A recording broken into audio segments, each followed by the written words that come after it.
김용현 국방부 장관 인선과 윤석열의 세 가지 의도, 지난 12일 윤석열 대통령이 휴가에서 복귀하자마자 외교 안보 분야 인사 이동을 단행했습니다.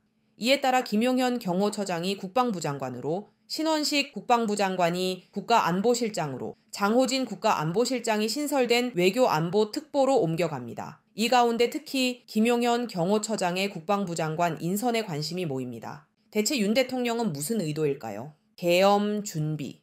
김민석 민주당 최고위원은 21일 최고위원회의에서 김용현 국방부 장관 지명을 두고 탄핵 대비 계엄령 준비 작전이라고 주장했습니다.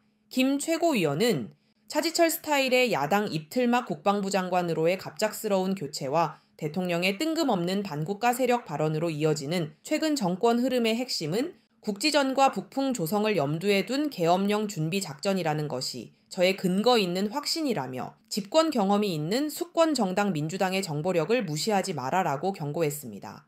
여당에서는 무책임한 주장이라며 발끈했지만 우리는 이미 박근혜 정권이 탄핵 위기에 몰리자 계엄을 준비했다는 사실을 알고 있습니다. 탄핵 위기에 몰린 윤 대통령이라면 충분히 준비하고도 남을 것 같습니다.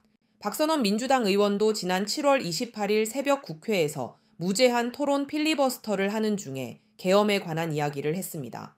이후 8월 11일 유튜브 유용화의 생활정치에 출연한 박 의원은 조현천 기무사령관과 한민구 국방부 장관이 박근혜 대통령이 막상 탄핵이 돼버리면 좌우 진보와 보수에 어떤 충돌이 있을 것이다. 그때 군이 나서야 한다는 대비 계획을 세웠다. 혹시 1980년 같은 상황이 나오면 자기들이 비상계엄 내지는 일반 계엄으로 투입이 돼서 사실상의 정권을 장악하는 계획이다. 라고 설명했습니다. 일반적으로 박근혜 정권 당시 계엄 계획은 헌법재판소에서 탄핵이 기각될 때를 대비한 것으로 알려져 있었지만 박 의원은 탄핵이 통과될 때를 대비했다고 말한 것입니다. 사실 계엄으로 친위 쿠데타를 하려는 세력이라면 탄핵이 통과되든 기각되든 계엄을 하려고 했을 것입니다. 계엄이란 국가 비상 상황에서 군대를 동원해 치안과 사법권을 유지하는 조치입니다. 계엄에 관한 내용은 헌법 제77조와 계엄법에 나옵니다. 전시, 사변 또는 이에 준하는 국가 비상사태가 발생하면 대통령이 계엄을 선포할 수 있습니다. 여기서 사변이란 전쟁까지는 아니지만 경찰력으로는 막을 수 없어 무력을 쓰게 되는 난리를 뜻합니다. 계엄에는 비상계엄과 경비계엄이 있는데 비상계엄은 행정사법 기능이 마비될 때 발동하고 경비계엄은 치안을 확보할 수 없을 때 발동합니다.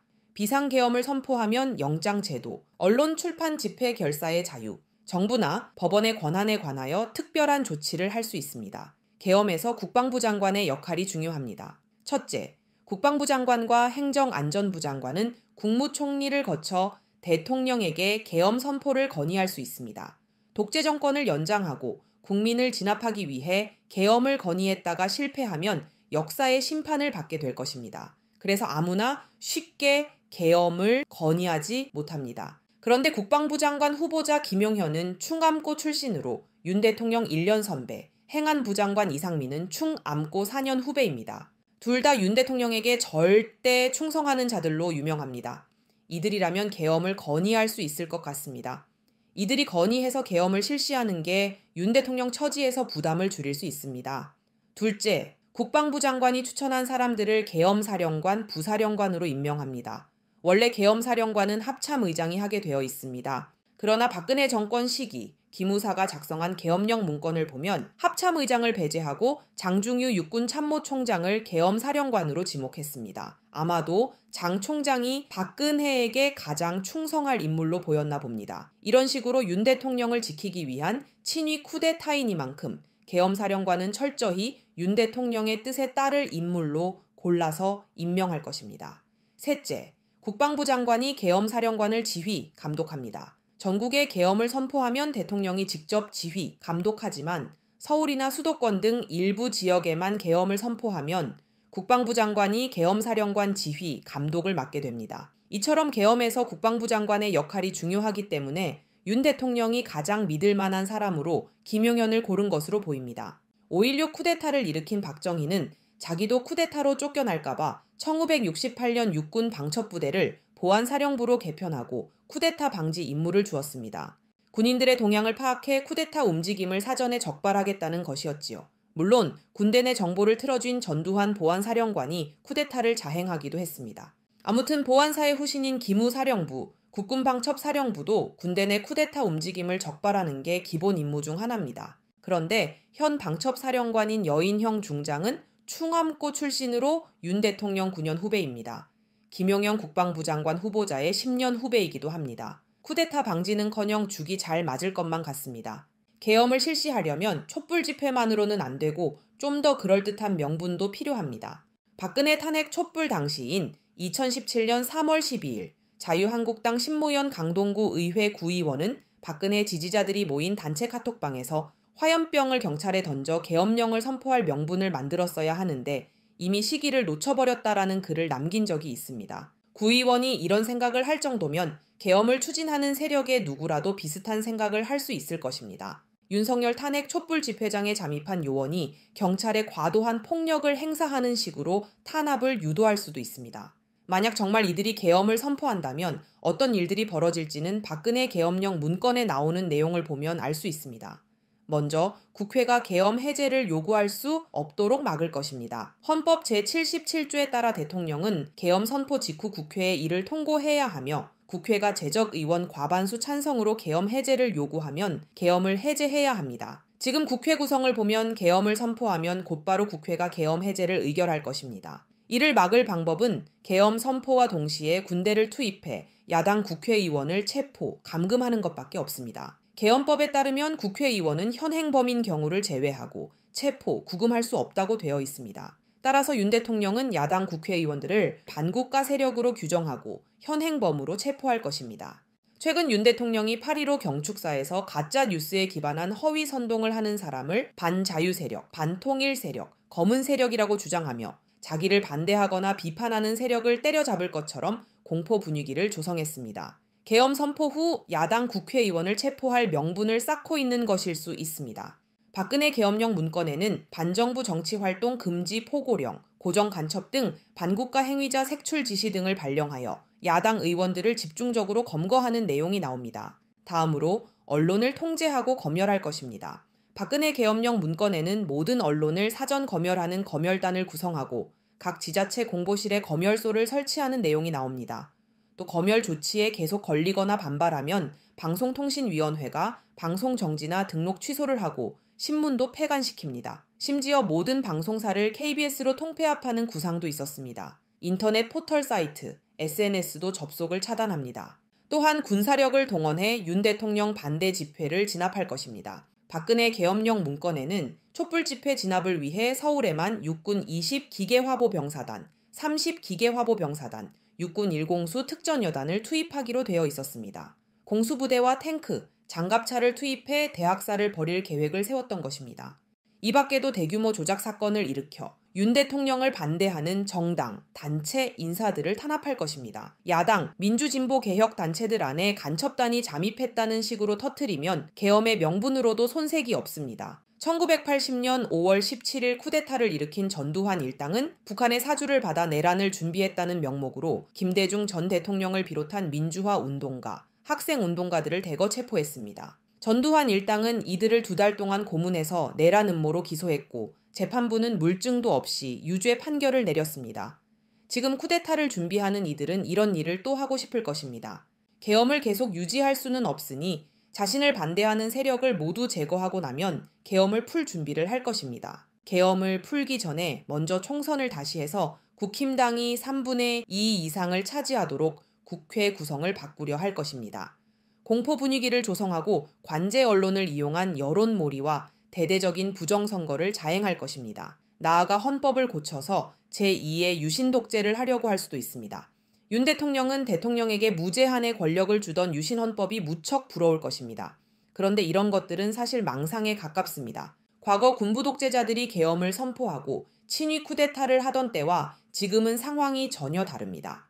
국민의 민주의식이 비약적으로 성장했기 때문에 저런 게 먹힐 수가 없습니다. 총칼로 위협한다고 국민이 물러서지 않는다는 건 1980년 5.18 광주항쟁과 1987년 6월 항쟁에서 이미 입증되었습니다. 이제는 지휘관이 시민을 향해 총을 쏘라고 명령해도 병사들이 따르지 않습니다.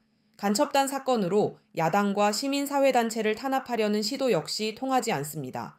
언론과 인터넷을 완전히 장악한다는 것도 불가능합니다. 2023년 12월 6일 YTN 보도, 2000년 이후 쿠데타가 불가능한 이유, 현역 사단장이 말한 5가지에 따르면 휴대전화 때문에 보안 유지가 안 되고 교통체증 때문에 서울 시내에 군사 장비가 빠르게 이동할 수 없고 언론을 장악해도 국민을 설득할 수 없고 다른 사회 부문보다 군이 앞서 있지 못하고 이런 사실을 군도 잘 알고 있기 때문에 쿠데타가 일어날 수 없다고 합니다. 이처럼 계엄이니 친위 쿠데타니 하는 건 적폐 세력 내 극소수 꼴통들의 실현 불가능한 망상에 불과합니다. 하지만 탄핵 위기에 몰려 지푸라기라도 잡아야 하는 윤 대통령은 망상일지라도 시도할 가능성이 있습니다. 전쟁 준비. 탄핵 위기에 몰린 윤 대통령이 전쟁으로 위기를 돌파하려 한다는 이야기는 이미 널리 퍼져 있습니다. 전쟁을 핑계로 임기가 끝났지만 대선을 연기하고 버티는 젤렌스키 우크라이나 대통령, 국민의 퇴진 요구를 묵살하고 버티는 네타냐후 이스라엘 총리가 윤 대통령의 꿈일 수 있습니다. 그런데 전쟁을 하기에는 몇 가지 제한 조건이 있습니다. 첫째, 미국의 승인을 받아야 합니다. 전시작전 통제권을 가진 미국이 막으면 윤 대통령은 전쟁할 수가 없습니다. 그런데 지금 미국은 북한과 전면전에 큰 부담을 느끼고 있습니다. 비핀나랑 국방부 수석차관보 겸 우주정책 담당 차관보 대행은 8월 1일 미 전략국제문제연구소 CSIS 강연에서 올해는 금세기 미국 핵정책에 있어 가장 어려운 시기였다고 회고하면서 특히 핵, 탄도미사일, 재래식 무기 능력을 지속적으로 확장하고 다양화하며 개선하는 북한 때문에 잠을 잘 수 없다라고 고백했습니다. 북한의 대륙간 탄도미사일이 미국 본토를 핵 공격할 거라는 우려는 이미 여러 미군 관계자 입에서 나왔습니다. 그렇다고 미국이 북한과 전쟁을 하지 않겠다는 건 아닙니다. 미국의 기본적인 대북 정책은 북한을 무너뜨리는 것이고 이를 위해서는 전쟁도, 경제 봉쇄도, 정치 공작도 추진합니다. 다만 지금은 본토 핵공격 위험 때문에 전면전을 하기 어려울 뿐입니다. 미국이 원하는 전쟁은 미국 본토와 주한미군이 다치지 않는 전쟁입니다. 전면전이 벌어지면 이게 불가능합니다. 따라서 국지전, 그것도 최전선에서 극히 제한적으로 벌어지는 국지전이어야 합니다. 그리고 미국이 개입하지 않고 한국군이 독자적으로 움직여야 합니다. 연평도 포격전이 가장 유사한 사례일 것입니다. 윤 대통령도 이를 잘 알고 미국을 설득할 것입니다. 연평도 포격전 수준으로 국군만 동원해서 국지전을 할 테니 승인해달라는 것이겠지요. 국지전에서 이기면 좋지만 저도 상관없습니다. 천안함 사건을 봅시다. 정부의 공식 발표에 따르면 천안함은 북한군이 몰래 어뢰를 쏴서 격침한 사건입니다. 즉 우리 군이 참패한 것입니다. 하지만 이명박 정권은 천안함 사건, 희생자 관계자들을 영웅으로 만들고 반북 여론몰이에 적극 활용했습니다. 마찬가지로 국지전에서 지더라도 정권이 이를 활용할 방법은 많습니다. 국지전을 핑계로 계엄을 선포할 수도 있습니다. 둘째, 윤 대통령을 위해 전쟁의 총대를 맬 사람이 필요합니다. 아무리 군대가 상명하복 집단이라고 해도 전쟁을 하려면 그만큼 윤 대통령을 향한 충성심이 강한 인물이 있어야 합니다. 게다가 미국의 공개적인 지원이 없을 것이라서 더욱 그렇습니다. 이런 점에서 국민의 지탄을 받으면서도 윤 대통령을 향한 단 한마디의 비판도 허용하지 않고 입틀막을 한 김용현 경호처장이 맞춤한 인물입니다. 김용현은 용산 대통령실 이전을 군사작전 펼치듯 주도한 인물이기도 합니다. 정진석 대통령 비서실장은 김용현 인선을 두고 우리 정부 초대 경호처장으로 군 통수권자의 의중을 누구보다도 잘 이해하고 있기에 국방부 장관으로서 적임자라 판단했다라고 인사 배경을 설명했습니다. 김용현도 통수권자이신 대통령의 뜻을 받들어 강력한 힘을 기초로 한 확고한 안보 태세를 구축할 것이라고 하였습니다. 이렇게 보면 김용현 국방부 장관 인선은 전쟁을 위한 포석이라 하겠습니다. 독자 핵무장. 윤 대통령은 지지율을 끌어올릴 방안도 고민하고 있을 것입니다. 경제 분야에서는 도저히 답이 안 나오고 안보 분야에서는 앞서 다룬 전쟁을 염두에 두고 있을 것입니다. 또 하나 생각해 볼 수 있는 건 독자 핵무장입니다. 6월 27일 통일연구원이 공개한 통일의식조사 결과에 따르면 독자 핵무장을 찬성하는 답변이 66.0%나 나왔습니다. 다른 여론조사에서도 독자 핵무장은 항상 과반이 나옵니다. 70%를 넘은 적도 있습니다. 그래서 인기를 얻기 위해 핵무장을 주장하는 정치인들도 있습니다. 지난 국힘당 당대표 선거 당시 나경원 의원이 핵무장을 당론으로 추진하겠다라고 주장해 눈길을 끌었습니다. 한동훈 대표도 일본처럼 마음만 먹으면 언제든 핵무장을 할 수 있는 잠재적 역량을 갖추는 데까지는 나아가야 한다라며 핵무장 가능성을 열어두었습니다. 심지어 국가정보원 산하 국가안보전략연구원도 6월 21일 발표한 보고서에서 자체 핵무장 또는 잠재적 핵능력 구비 등 다양한 대안에 대한 정부 차원의 검토 및 전략적 공론화를 추진해야 한다라고 주장했습니다. 이를 보고 조선일보도 25일 사설을 통해 이제 한국 정부도 핵무장 논의를 더 이상 금기시하지 않아야 한다라고 하였습니다. 이렇게 분위기를 만드는 걸 보면 윤 대통령도 독자 핵무장을 추진하고자 하는 듯합니다. 그런데 이 문제 역시 미국의 승인 없이는 실현 불가능한 일입니다. 미국은 1970년대 박정희의 비밀 핵개발 이후 한국을 의심하며 촘촘한 감시망을 세웠을 것으로 보입니다. 따라서 미국 몰래 핵무기를 개발하는 건 사실상 불가능합니다. 미국은 기본적으로 한국의 독자 핵무장을 반대합니다. 한국의 핵무장을 용인하면 일본도 용인해야 하는 핵개발 도미노가 발생하며 핵 확산 금지 조약 NPT 체계가 무너지기 때문입니다. 다만 최근 미묘한 기류 변화가 보입니다. 미국 전문가들 사이에서 한국의 핵 개발이 어쩔 수 없는 것처럼 이야기하는 사례가 늘고 있습니다. 심지어 트럼프가 집권하면 백악관 국가안보보좌관 후보가 될 것으로 지목되는 엘브리지 콜비 전 국방부 부차관보는 더 나은 옵션을 찾을 수 없다면 우호적인 핵 확산에 직면할 준비를 해야 한다라며 한국의 핵무장을 용인하는 발언을 하기도 했습니다. 미국 브루킹스 연구소가 7월 9일 발표한 보고서 미국 대선에서 북한의 중요성에는 트럼프 전 대통령이 서울을 달래기 위해 한국의 독자 핵무장을 허용하거나 미국의 전술 핵무기 재배치를 승인할 수 있다라는 분석이 나옵니다. 이런 흐름을 보며 윤 대통령은 잘하면 미국이 한국의 핵무장을 지지하지는 못해도 묵인하는 것까지는 가능하리라 여길 것입니다. 그래서 미국을 설득하려고 노력할 것입니다. 윤석열 정권이 일본에 완전히 저자세로 나서면서 간이고 쓸개고 다 빼주는 게 이와 관련 있을 수 있습니다. 미국은 한미일 삼각동맹을 원하고 있고 여기서 가장 큰 문제가 한일 군사동맹입니다. 그래서 윤 대통령이 일본이 원하는 걸 다 들어주면서 대신 미국에게서 핵개발을 승인받으려는 것 아니냐는 것입니다. 또 미국이 우려하는 핵개발 도미노에 관해서도 자기가 일본이 핵무장을 하지 않도록 설득하겠다고 이야기할 수 있습니다. 이게 아니라면 윤 대통령의 최근 친일 매국 행각을 이해할 수 없습니다. 누가 봐도 지지율을 깎아먹으며 윤 대통령에게 손해인데 왜 저렇게 막무가내로 친일 매국노를 자처하나 했는데 아무래도 이런 문제가 걸려있는 게 아닌가 싶습니다. 윤 대통령의 친일 매국 행각에서 빼놓을 수 없는 인물이 있습니다. 바로 김태효 국가안보실 1차장입니다. 윤석열 정권 초창기부터 친일 정책을 입안한 핵심 인물로 꼽히며 최근에는 중요한 건 일본의 마음이라는 망언으로 자신의 친일 매국 성향을 가감없이 드러낸 자가 바로 김태효입니다. 그래서 많은 이들이 김태효를 두고 대통령실에 암약하는 일본 밀정이라 부릅니다.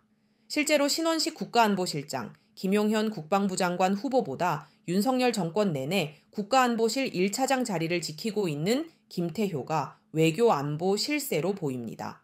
많은 이들이 김태효를 친일파로 분류하며 일본의 이익을 대변하는 인물로 생각하지만 사실 김태효는 미 정보기관의 앞잡이일 가능성이 높습니다. 김태효는 미국에서 석박사 학위를 땄으며 미국 비밀 외교 전문 고발 사이트 위키리크스에도 등장합니다. 당시 이명박 정부 청와대 외교안보수석실 대외전략비서관이었던 김태효는 2008년 12월 15일 조셉 윤 주한 미 대사관 공사참사관을 만나 대북 강경책을 다짐했습니다. 다음 날 주한미 대사관은 본국에 보낸 외교 전문에서 이명박 정부가 대북 강경 태세를 유지할 것이며 북한은 자국의 우호적인 한국 언론 매체들을 찾기 힘들어지고 있다고 하였습니다. 2023년 미 중앙정보국이 용산 대통령실 등을 도청한 내용이 폭로되자 김태효는 미국으로 떠나면서 동맹국인 미국이 우리에게 어떤 악의를 가지고 도청을 했다는 정황은 발견되지 않고 있다라며 미국을 비호했습니다. 이런 김태효가 친일 매국 정책을 입안했다면 그건 미국이 원하기 때문일 것입니다. 한편 윤 대통령은 미국을 설득하는 한편으로 핵 개발을 할 책임자도 물색했을 것입니다. 거기에 김용현이 떠올랐습니다. 김용현은 숭실대 초빙 교수 시절인 2020년 5월 언론기고에서 우리는 핵무장 없이 생존이 불가능하다라며 내부적으로는 플랜 B를 가동해 차분히 준비하면 된다라고 하여 비밀 핵 개발을 주장했습니다. 2020년 6월 한 강연회에서도 핵무장 없이 우리의 생존과 미래는 없다라고 주장한 적이 있습니다. 핵 개발에 따른 경제 제재에 관해 미국은 같은 이념의 나라가 핵무장을 할 때 경제 제재를 아주 가볍게 했거나 아니면 아예 안 했다라며 걱정하지 않아도 된다고 하였습니다. 김용현은 2021년 1월 6일 중앙일보 칼럼에서도 자위권적 핵무장 카드를 염두에 둘 필요가 있다라고 하였습니다. 또 지난 8월 16일 출근길에 기자가 독자 핵무장에 관해 질문하자 모든 수단과 방법은 열려 있다라며 생각의 변화가 없음을 확인했습니다. 반면 신원식 국방부 장관은 한국이 핵무장을 한다는 것은 현실적이지 않다라며 부정적인 태도를 보였습니다. 그래서 김용현을 국방부 장관에 앉히고 본격적인 핵 개발을 해보려는 것 아닌가 싶습니다. 윤 대통령은 일단 핵 개발 선언을 통해 전국을 뒤흔들고 지지율을 높이려 할 수 있습니다.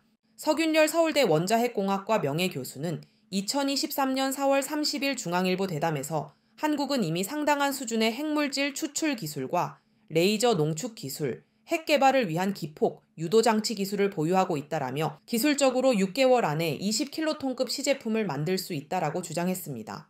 빠르면 윤 대통령 임기 안에 핵시험도 가능하다고 판단할 수 있습니다. 만약 윤 대통령이 핵 개발을 선언하고 핵시험을 단행하면 이재명 대표와 민주당은 상당히 난감한 처지가 됩니다. 이 대표와 민주당의 기존 정책을 생각해보면 당연히 독자 핵 개발을 반대할 것입니다. 그런데 현재 여론은 핵 개발 찬성이 훨씬 많기 때문에 이 대표와 민주당이 민심과 동떨어지게 됩니다. 또 평소에 자주 국방을 주장하더니 왜 독자 핵 개발은 반대하느냐는 반박의 논리가 꼬일 수 있습니다. 게다가 미국도 인정하는데 왜 반대하나? 북한이 핵 위협을 하는데 핵 개발을 반대한다니 그럼 북한 편인가 하는 색깔론 공격도 받을 것입니다. 따라서 윤 대통령은 핵 개발을 통해 이 대표와 민주당을 능히 이길 수 있다고 볼 것입니다. 지금까지 김용현 국방부 장관 인선에 관한 윤 대통령의 의도를 생각해 봤습니다. 물론 어디까지나 윤 대통령의 생각일 뿐이며 모두 망상에 불과한 것들입니다. 하지만 지푸라기라도 잡아야 하는 처지에서 윤 대통령은 뭐든 하려 할 것입니다. 그리고 이걸 이용해 미국과 일본은 호구에게서 최대한 많이 뽑아먹으려 할 것입니다. 윤 대통령의 의도로 추정되는 세 가지 모두 국민의 생존을 위협하고 국익을 크게 해치는 걸 넘어 국가 존립마저 위태롭게 할 것들입니다. 윤석열 탄핵을 서둘러야 하는 이유입니다.